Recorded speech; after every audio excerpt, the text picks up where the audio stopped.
Bully talaga. Magandang gabi po sa inyo lahat. I love you too.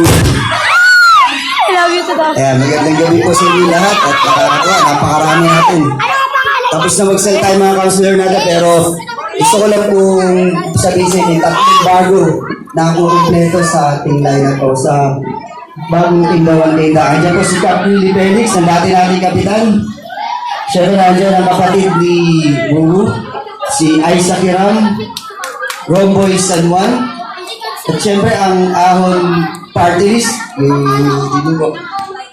Nakapagsalita na ba Ahon? Tapos na. Tulungan po natin, Ahon Party List. Yan dyan sa likod din. Hindi, magandang gabi po sa inyo lahat. Sana po, sama-sama pa rin po tayo sa 1K dahil nakita nyo naman kung ano yung nangyari sa bayan natin, di ba? Ang daming mga nalibre. Shoutout daw sa Warriors, San Francisco State. Sa Tropang Nieto, sa Kinilig, SKN, sino pa?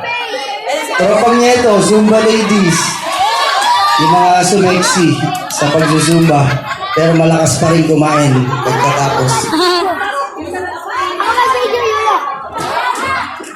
Sample lang, sayaw o ano? Gusto niyo ba ako sumayaw? Parang hindi ko yata kaya sumayaw. Hindi, wag na. Niloloko ko. Hindi, seryoso tayo, sir. Pasensya na kayo ako po, hindi talaga kayang magpatawa. Si Manny ako po ba nagpatawa kanina? Sabi kasi ni Manny, tawagin ko lagi yung pangalan niya. Hindi. Babalik ko lang po sa kanina. Siyempre, alam niyo na may nangyari sa bayan ng Kainta, di ba? Gumanda naman yung mga bayan natin, luminis. Nakita niyo yung mga ilog.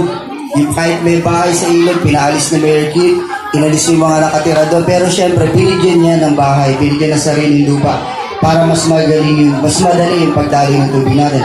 Yung 1K hospital natin, libre po. Siyempre, nagdagdag po ng mga bagong operasyon na ginagawa po dyan. Dati sa malalaking hospital na, pero ngayon nagagawa na dyan sa may natin. Nagdagdag po na silya sa dialysis center natin, sa CT scan. Ngayon, meron na po mga therapy center sa mga nagkakaproblema, yung mga na-stroke, yung kailangan pong i-therapy, yung mga para bumalik yung pag-agis ng dugo. Siyempre, yung 1K College po sa mga kabataan na nandyan,